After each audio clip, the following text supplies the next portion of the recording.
Boxing King Media in association with the Riyadh season. Jai Opetaia, we're out here in Saudi Arabia. You're back here again. It's like your second home. Yeah, man, it's good to be back. I love being part of these big fight nights here in Saudi. So, yeah, good to be back, man. Obviously, it's life changing for a lot of fighters fighting here. His Excellency Turki Al Sheikh, I'm aware he's a big fan of your fighting style, and I know he stays in contact with you as well. So, just tell me a little bit about obviously having somebody like that getting involved in your life and basically giving you these big opportunities. Um, Man, I feel like the Sheikh is exactly what boxing needs at the moment. Politics aside, and for him to take a liking into my style and put me on these shows, I'm honoured and I'm pumped. You know what I mean? It's a big opportunity, and I'm really looking forward to putting on another big show. And the funny thing is when you say that, I know you mean it because a lot of fighters say, I'm going to do this, I'm going to do that. I think you only have one gear, which is just like 100 miles per hour when you're in that ring. Is that fair to say this? Like, you say what you mean. For sure. We're here for business. We're here to take advantage of these opportunities, and they don't come around very often.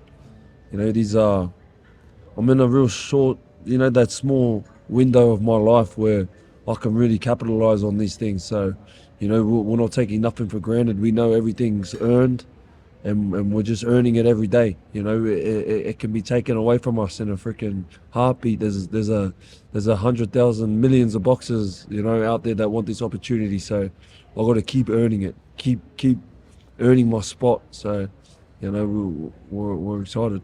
When you say things like that, about earning your spot and obviously capturing this moment, something stuck out to me when we spoke last time on a Zoom, and the two sentences you put together, you basically said you was in a position where you were struggling to get find matching socks, you had holes in your shoes, to go from that to now fighting here, stopping in five-star hotels. It must be like, has it all kind of like sunk in, or do you just kind of relive every day and think, fuck, I'm actually here? Yeah, the holes in the shoes and stuff was just like an analogy type of thing. You know what I mean? Like just the levels of growing and moving forward in life. We're heading in the right direction. But as far as these hotels and stuff, these are just moments. These are just like getting put in a fancy hotel. It's this hasn't made it. Like, well, I've made it when everyone's here. Everyone part of my team's here. So, we've still got a lot of hard work to do. So, yeah. So when you say everyone, you obviously mean your family members, all your people around you. And I know in the Samoan culture, that's quite a big thing where you guys do things together. Am I right in saying that? Yeah, for sure. That's what it's all about. You know, the people that helped me get here, like my Opetaia family, from the Central Coast to Campbelltown, the ones that were there from day one, the ones they were the only supporters I had in the crowd, to now where we are. It's so much progress, but we still got a long way to go. We're far from comfortable. I'm just curious about your mindset. When you said you want to, be in a position where you can take your family members and go together on a holiday together rather than wearing watches and diamonds, etc. What is that place of a holiday where Jai Aptai would like to go? The holidays, Yeah. man. What location, I mean?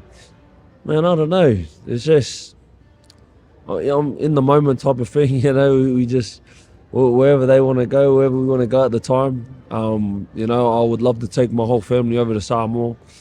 Back where our bloodline's from. That would be an awesome, just to take them all over and stuff like that. But just anything, just doing everything as a group. As a, you feel rich when there's surrounded by love. So, I feel like that's the most important thing.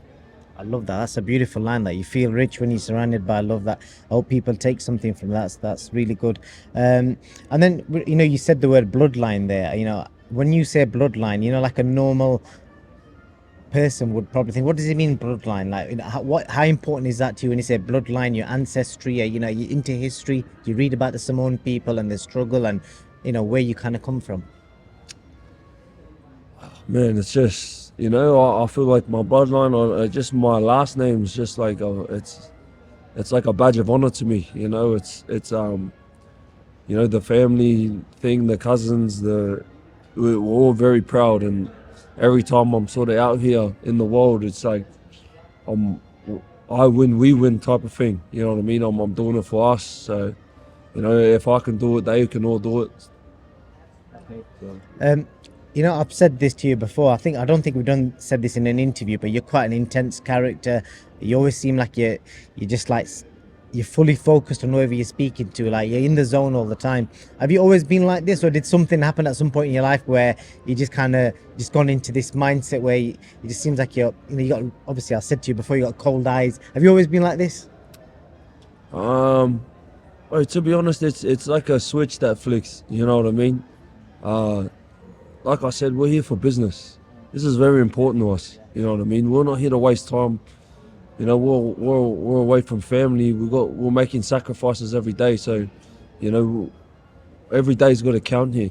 You know, but other than that, man, when I'm at home with my loved ones, you know, we like to relax. You know, we don't have many serious conversations. You know, we try and avoid them and just laugh all day. But man, right now we're not here for fun. We're not here for pleasure. We're here for business, like I keep saying. But that's just on my mind 24/7. Is we're here to accomplish something. So until that's done, you know, I'm not satisfied. I want to get into your mindset a little bit. And I know that, you know, for you, you don't really watch boxing. You ain't got much interest in watching boxing when you're not fighting yourself.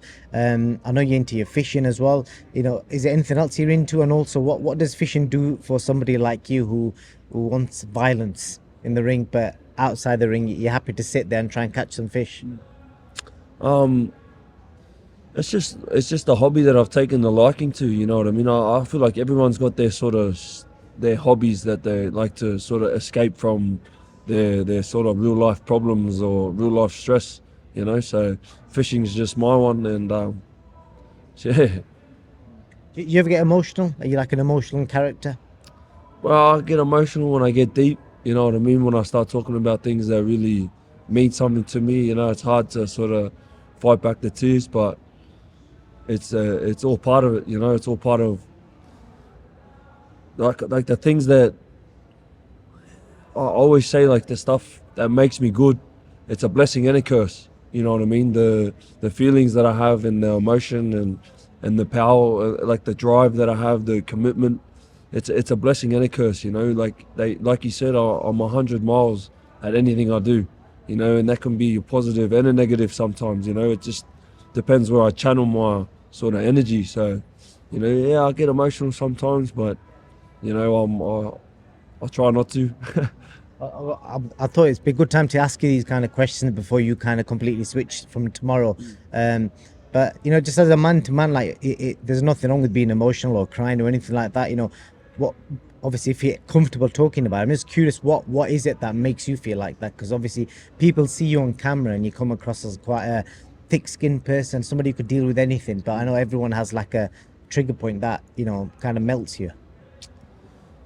Oh man, you know, now's not the time to really speak about that emotional stuff. You know, like I said, I'm here for business. I'm here to take care of a job. So, you know, I've got tunnel vision for fight night. So, I respect that completely, Jai. You know, you said to me the other day as well. You said, you know, your upbringing in your fights. You know, you was fighting in pubs. I was doing some research on your fights. I think your third fight against Randall Payment Raymond, you fought at the Mansfield Tavern. I don't know if you remember much from this venue, but I'll find a picture of it. yeah, man, I fought there and I actually broke my hand in like the third round. I broke my left hand, fractured it in two spots. In the third round, I had to fight the next 3 rounds. I think it was a 6 round fight with just one handed. So, you know, that sort of stuff molds you into who you are today. Then your ninth fight was you fought in Samoa in a sports hall. And if you remember this, I found a picture of that as well.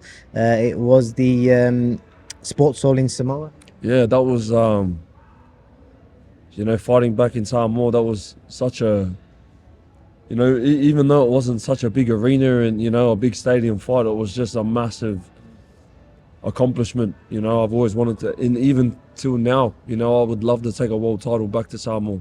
You know, it's a small island, and you know, I just love to put the ring in the middle of the town and just everyone just rock up. You know, it would be a dream come true.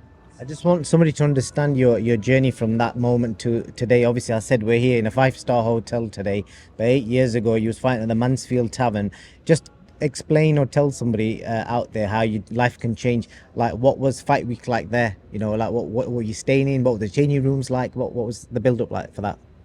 Man, I used to warm up in bathrooms. You know what I mean? Like me and my dad used to do pads in a bathroom before we'd walk out on the stage. Like I've been there, I've done it. You know what I mean? Like we've believed in the dream. You know, we seen the light at the end of the tunnel, and you know we're not there yet, but you know we believed in the goal, and the ones around me believed in the goal as well. You know, like we were surrounded by people with belief. They knew the potential. So, you know, it's been a long journey. You know what I mean? We've had people backing me.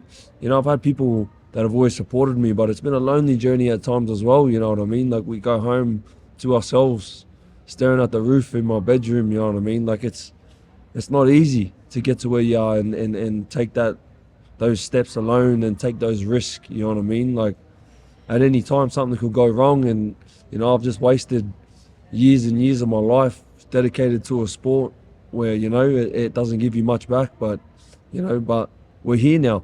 You know what I mean? It's paying off. We've dedicated a lot of time to it, and that's why we just continue the hard work, because we've just sacrificed so much. And just closing off, you know, you mentioned your dad there. I know your dad's been part of your journey from day one. I know Mick at Tasman Fighters also has been somebody who's been with you throughout the whole journey. How important is it having people like that around you that you trust and you know that they've always got your back? Yeah, it's great. You know, it's important to have a good team around you. You know, when you start making it like a bit higher, and you know the money starts to come in and stuff like that. You know, it's strange, you know, because like I've never had money to do anything. You know what I mean? And then, you know, you start to develop and you know move in the right direction, and you start to get people that come in, and then you don't know their intentions and stuff like that. So, but it's all learning. You know what I mean? We've learned so much on this road. We've still got a lot to learn. You know, we don't know everything, but you know we know more than what we did know. So, you know, we just keep pushing forward. You know, we just keep positive. We keep training hard, and we like to. You know, I feel like we attract what we are. You know what I mean? We stay real. We try and be straight up men, and you know we try and you know stick to our word, and I feel like that's what we sort of attract around us. And the last question I've got for you, Jai, well, the first part is that if you win on Saturday, you'll be Australia's only male world champion. Did you know that? No, I didn't know that. No. So Kambosos lost last night, so it'll be yourself. I think Shaneka Johnson won the world title last night as well. So you guys will be carrying the flag for the Australia. Do you feel like you've got the backing of Australia behind you? I do. You know, I feel like Australia really backs me. You know, I feel like the publicity in Australia is a bit low, but that's just how things are. You know, with the you know who gets the control of the media, but the boxing fans, you know, the real boxing fans, they know. You know, and I feel like they really do back me. You know, my hometown backs me, but all I've got to do is just focus on my job, keep doing my thing, and then I feel like everything else will fall into place. And this is the last question. I know you're a big believer in God as well. And I asked USYK this earlier as well, so I'm going to ask you the same question. So, you know, when you walk to the ring, it's obviously a big night for you Saturday night. What are the last words that you said? Do you pray something to yourself? I'm just curious if you could share with us, if you have any specific prayer that you say that you can share with the fans. No, we don't have a specific prayer, man, but, you know, what our prayer just normally is just safety for me and my opponent. You know what I mean? Like I always say, like your opponent's never your enemy. You know, I just hope we have a fair fight, and you know we both go home to our families. Well, some nice words there, Jai. I appreciate your time. Anything else you want to add, brother, before I'll let you go? No, man, it's just you know same old shit, though, different days. So I appreciate you, bro. Thank you. Thanks. I appreciate you and your time. Thank you very much.